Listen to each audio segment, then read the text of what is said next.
श्रीमदेवी भागवत नवम स्कंद में भगवती तुलसी के पार्दुभाव का प्रसंग आप लोगों को सुनाऊंगा। आप इसको ध्यान से सुने।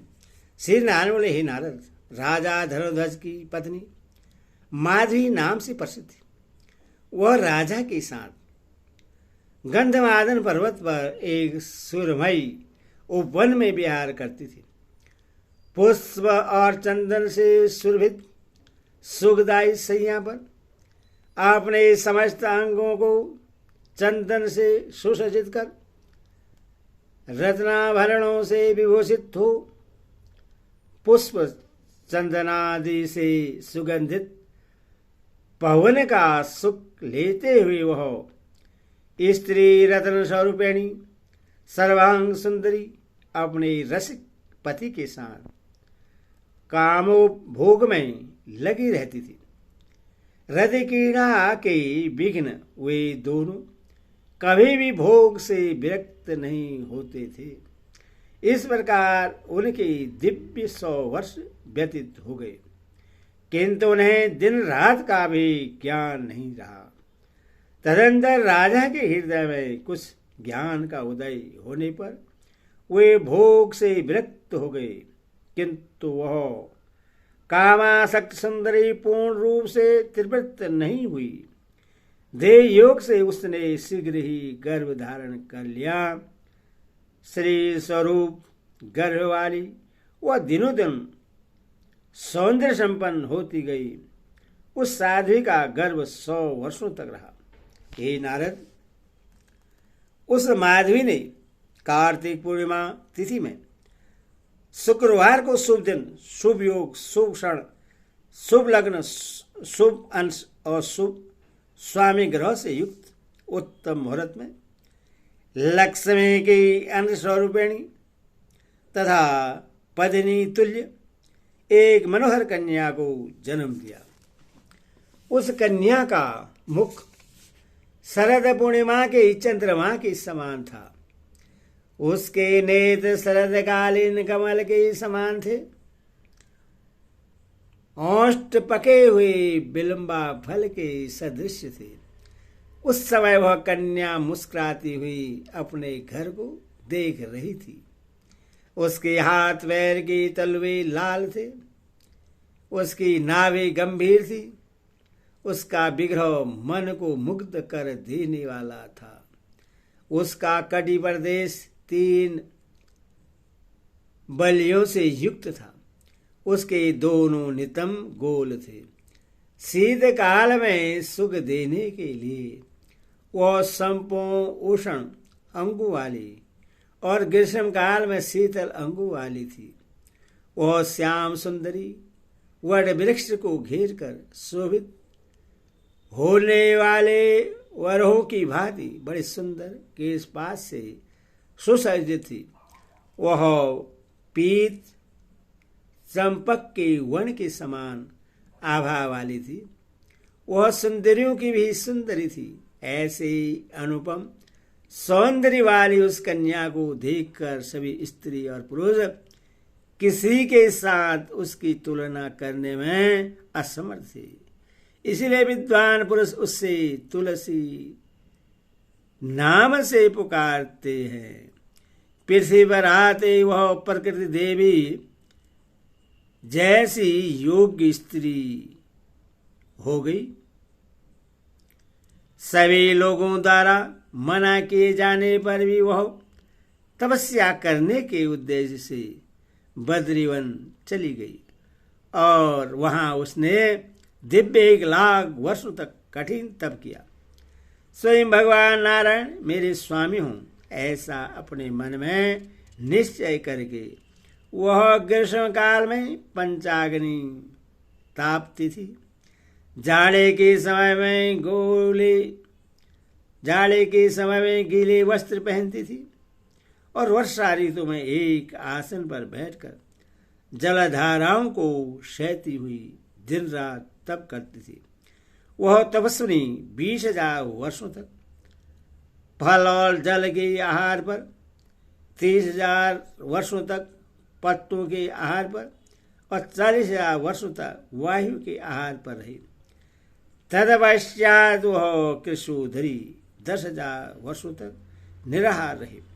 इस प्रकार से निर्लक्ष्य होकर एक पैर पर स्थित रहकर तपस्या करते हुए देखकर ब्रह्मा जी उससे वर प्रदान करने के लिए उत्तम बद्रिकासन आए।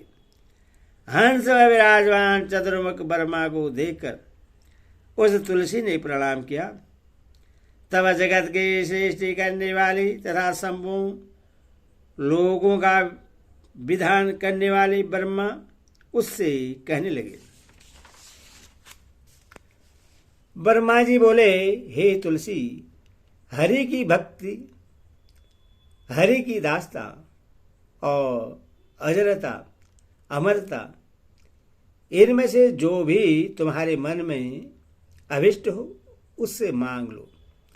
तुलसी बोले, हे तात, सुनिए, मेरे मन में जो अभिलाषा है उससे बता रही हूं, क्योंकि सब कुछ जानने वाले आप ब्रह्मा के समक्ष अपनी बात कहने में मुझे अब लाज ही क्या है। मैं पूर्व जन्म में तुलसी नाम की गोपी थी और गोलोक में निवास करती थी। उस समय भगवान श्री कृष्ण की प्रिया, उनकी अनुचरी, उनकी अंशरूपा तथा उनकी प्रेयसी सखी के रूप में प्रतिष्ठित थी।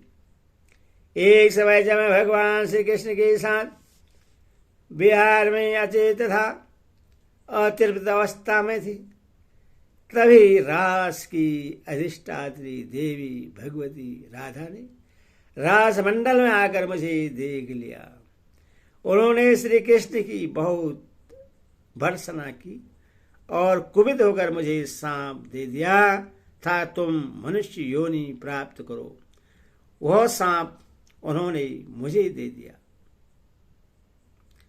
तब उन गोविंद ने मुझसे कहा, भारतवर्ष में जन्म लेकर घोर तपस्या करके तुम ब्रह्मा जी के वरदान से मेरे अंश स्वरूप चतुर्भुज विष्णु को पति रूप में प्राप्त करोगे। इस प्रकार कहकर वे देवेश्वर श्री कृष्ण अंतर्ध्यान हो गए। हे गुरु, देवी राधा के भय से अपना वह शरीर त्याग कर मैंने अब भूमंडल पर जन्म लिया है और सुंदर विग्रह वाले तथा शांत स्वभाव भगवान नारायण, जो उस समय मेरे पति थे, उन्हीं को अब भी पति रूप में प्राप्त करने के लिए वर मांग रही हूं। आप मुझे यह वर दीजिए। ब्रह्मदेव बोले, भगवान श्री कृष्ण के अंग से पार्श्वभूत उन्हीं के अंश स्वरूप तथा परम तेजस्वी सुदामा नामक गोप ने भी इस समय भारतवर्ष में जन्म लिया है। वह राधा के सांप से धनुवंश में उत्पन्न हुआ है और शंखचूड़ नाम से विख्यात है। उसके समान तीनों लोगों में कोई भी नहीं है। पूर्व काल में एक बार गोलोक में तुम्हें देखकर उसके मन में काम भावना उत्पन्न हो गई, किंतु राधिका के प्रभाव के कारण वह तुम्हें नहीं पा सका था। वह सुदामा इस समय समुद्र में उत्पन्न हुआ है। भगवान श्री कृष्ण का अंश होने से उससे पूर्व जन्म की सभी बातों का स्मरण है। हे सुंदरी, तुम्हें भी पूर्व जन्म की बातों का स्मरण है, अतः तुम सब कुछ भली बात जानने वाली हो। हे सुबने, अब इस जन्म में तुम उसी सुदामा की पत्नी बनोगी और बाद में शांत स्वरूप भगवान नारायण का पति रूप में वर्ण करोगे। देह योग से उन्हीं भगवान नारायण के सांप से तुम्हें अपनी कला से विश्व को पवित्र करने वाली पावन वृक्ष रूप में प्रतिष्ठित होगी। तुम समस्त पुष्पों में प्रधान मानी जाओगी और भगवान विष्णु के लिए प्राणों से भी अधिक प्रिय रहोगे। तुम्हारे बिना की गई सभी देवताओं की पूजा व्यर्थ समझी जाएगी। वृंदावन में वृक्ष रूप तुम वृंदावनी नाम से विख्यात रहोगी। समस्त गोप और गोपिकाएं तुम्हारी पत्रों से ही भगवान माधव की पूजा करेंगे। तुम मेरे वर के प्रभाव से वृक्षों की अधिष्ठात्री देवी बनकर गोप स्वरूप भगवान श्री कृष्ण के साथ स्वेच्छापूर्वक निरंतर विहार करोगी।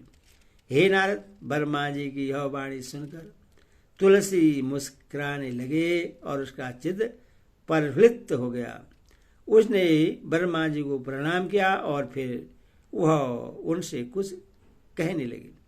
तुलसी बोले, हितात, मैं यह सत्य कह रही हूँ कि 2 भुजाओं वाले श्याम सुंदर श्री कृष्ण के प्रति जैसे मेरी रुचि है, वैसे 4 भुजाओं वाले श्री विष्णु के लिए नहीं है, क्योंकि मैं देव योग से श्रृंगार भंग होने के कारण गोविंद से अभी भी अतिवृत्त ही हूँ।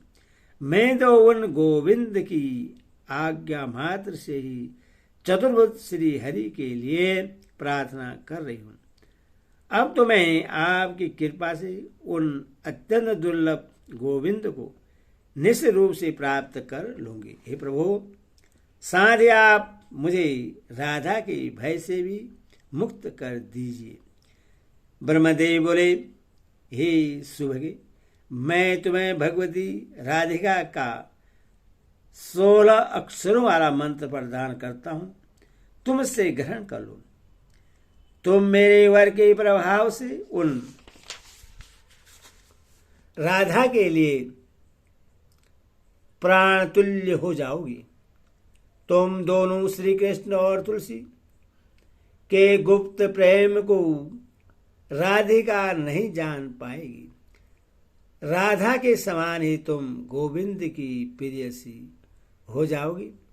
हे मुनि, ऐसा कहकर जगत की रचना करने वाले ब्रह्मा ने देवी तुलसी को भगवती राधा के षोडशाक्षर मंत्र, स्रोत, उत्तम कवच, समस्त पूजा विधान और पुरक्षचय या विधि के कर्म बता करके उससे उत्तम सुभाषिर्वाद प्रदान किया। तत्पश्चात तुलसी ने पूर्वोक्त विधि से भगवती राधा का पूजन किया और उनकी कृपा से वह देवी तुलसी भगवती लक्ष्मी के समान सिद्ध हो गई। ब्रह्मा जी ने जैसा कहा था उस मंत्र के प्रभाव से ठीक वैसा ही वर तुलसी को प्राप्त हो गया। उसने विश्व में दुर्लभ महान सुखों का भोग किया। मन प्रश्न हो जाने के कारण उस देवी ने तपस्या जनित सभी कष्ट दूर हो गए, क्योंकि फल की प्राप्ति हो जाने के बाद मनुष्य का दुख उत्तम सुख में परिणत हो जाता है। तदनंतर भोजन पानादि करके तथा संतुष्ट होकर उस तुलसी ने पुष्प चंदन से चर्चित मनोहर शैया पर शयन किया। एदे श्री देवी भागवते महापुराण षष्ठा दश सहस्राणम सहितानम नवस्कंदे नारायण नारद संवादे धर्मध्वज सुता तुलस्यु पाख्यान नवावर्ण नाम शब्द 10 अध्याय। हरि ओम। भक्ति माता की जय।